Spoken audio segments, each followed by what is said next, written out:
শিলচরে ফের উদ্বেগজনক ঘটনা। শিশু মন্দির রোড এলাকা থেকে সায়ন দাস নামের এক কিশোর নিখোঁজ হয়ে যাওয়ার ঘটনায় চাঞ্চল্য ছড়িয়েছে এলাকা জুড়ে। পরিবার সূত্রে জানা গেছে, রবিবার সকালে বাড়ির সকলে ঘুমিয়ে থাকাকালীন নিজের সাইকেল নিয়ে বাড়ি থেকে বেরিয়ে যায় সায়ন। এরপর থেকে আর বাড়ি ফিরেনি সে।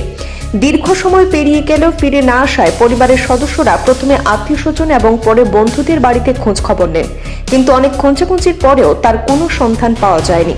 পরিস্থিতি উদ্বেগজনক হয়ে উঠলে পরিবারের পক্ষ থেকে শিলচর তারাপুর আউটপোস্টে সায়ন দাসের নামে নিখোঁজ মামলা দায়ের করা হয়। বর্তমানে বিষয়টি নিয়ে তদন্ত শুরু করেছে পুলিশ। সংবাদ মাধ্যমে নিখোঁজ সায়ন দাসের পরিবার জনসাধারণের কাছে আন্তরিক আবেদন জানিয়েছেন, কোনো সহৃদয় ব্যক্তি যদি সায়নকে কোথাও দেখে থাকেন তবে অনুগ্রহ করে এই নম্বরে যোগাযোগ করার জন্য যোগাযোগ নম্বর দেওয়া হয়েছে 9957116040 অথবা 7002417301। পরিবারে এই দুঃসময় সবার সহযোগিতা অত্যন্ত প্রয়োজন। দ্রুত সায়নের নিরাপদ প্রত্যাবর্তন কামনা করছে এলাকাবাসী। সকালে 5টা 5:30টার সময় সাইকেল লিয়া প্রায় সময় এরকম বাইরে হয়। বাসা কোন জায়গা? শিশামন্দির রোড। ছেলের নাম কি? সায়ন দাস। কোন সময় নিখোঁজ হয়েছে? হ্যাঁ, আজকে নি? আজকে ঘটনা। কটার সময়? সকালে 5টা 5:30টায়। আচ্ছা, তারপরে ও তো সারাদিন থেকে তো আমরা ভাবছি ডেলি যাই সকালে, তো ভাবছি আইজি বাস কত ওরকমই।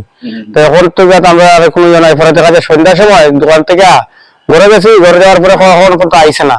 তারপরে তো আমরা খুঁজাত বাড়িয়েছি, পুরা শিলচর টাউনে সব দিকে খুঁজাত বাড়িয়েছি। তারাপুর একটা এফআইআর লেখছে, মানে নিখোঁজ।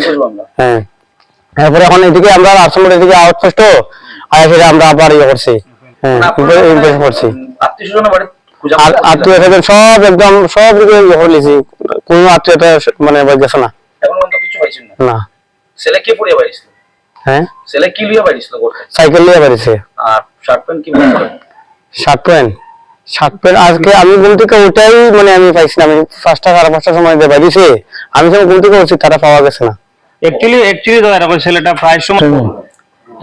ছেলেটা প্রায় সময় সকালে এরকম মর্নিং ওয়াক করতে করি বার হয়, আর বিশেষ করে সাইকেল নিয়ে বার হয়। আজকাল তো সবাই এই যেমন একটা দিন দেখায় পুলিশ হইতো নানান ধরনের একটা রানিং হয়ে যায়। তো অনেকদিন থেকে এরকম প্রায় সময় সকাল সকাল বাইরে হয়, তো ফ্যামিলির প্রতি একটা বিশ্বাস হয়ে গেছে হয়তো রানিং হয়ে যায় বা কেদার যায়। তো আজকে সকালে সাইকেল নিয়ে বার হয়েছে।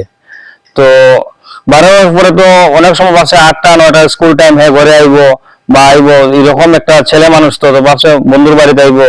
আর বিশেষ করে তার বাবাও বিজনেস করে, সকাল সকাল হ্যাঁ বাইরে যায়। মানে তার বাবাও বিজনেস থেকে আসে, দুপুরবেলা হয়ে গেছে। তার মাও ভাবছে যে কি জানিস একটা বন্ধু বাবার লগে আছে বা স্কুলের সামনে হইতে পারে, কোন সময় ঢুকছে করে নিয়ারেস্ট স্কুল একদম তার বাড়ির, তো ভাবছে স্কুলে যেতে পারে। তো এরকম হঠাৎ করে 3টা 4টার দিকে যেমন একটা হুরস্থুল লাগছে, ছেলেটা এখন পর্যন্ত ঘর আর না কি তার বিষয় নিয়ে। তখন তো যেহেতু আমরা লোক যোগাযোগ করছে, আমরা পাড়ার প্রতিবেশী আছে যোগাযোগ করছে, তো আমরা অনেক খোঁজাখুঁজি করছি ছেলেটারে। তারা যত আত্মীয় আছে এবং মানে আমাদের আদার স্টেট আগরতলা পর্যন্ত, কারণ আগরতলা গুয়াহাটি পর্যন্ত মানে সকালে তো আগরতলা ট্রেন যায়, আগরতলা পর্যন্ত আমরা যোগাযোগ সব টোটালি মানে একদম আমরা যোগাযোগ করে নিয়েছি। তো এটা কোনো জায়গায় পাওয়া যেতেছে না। তো শেষ পর্যন্ত আমরা না পাই, আমরা তারাপুর থানায় এফআইআর করছি একটা। এফআইআর করার পরে তো আবার তোমরা লোকাল থানা, আবার এই আমরা চেঙ্কুরি থানা আছে, এই জায়গায় আমরা সবাই গেছি। আমরা প্রায় 60-70 জন মানুষ, মানে যত আমরা রিলেটিভ আছে ভাই বন্ধু আছে সবাই খবর পাইয়া পাগলের মতো ছোটাছুটি করে ছেলেটা। আর এরকম না যে ছেলেটা মানে বদমাস দুষ্ট, এরকম না, খুব নর্মাল একটা ছেলে। আর এটাই তো জনসাধারণের কাছে আমার একটাই বিনীত নিবেদন, যদি আপনারা কোনো নজরে পড়ে ছেলেটা, ফটো দেওয়া থাকবো, নাম্বার থাকবো, আপনারা একটু যোগাযোগ করবেন। এটাই আর কি আমাদের একটু ভালো লাগবে আর কি। এটাই আর কি, আপনারা একটু সাহায্য করলে ভালো হয় আর কি, এটাই।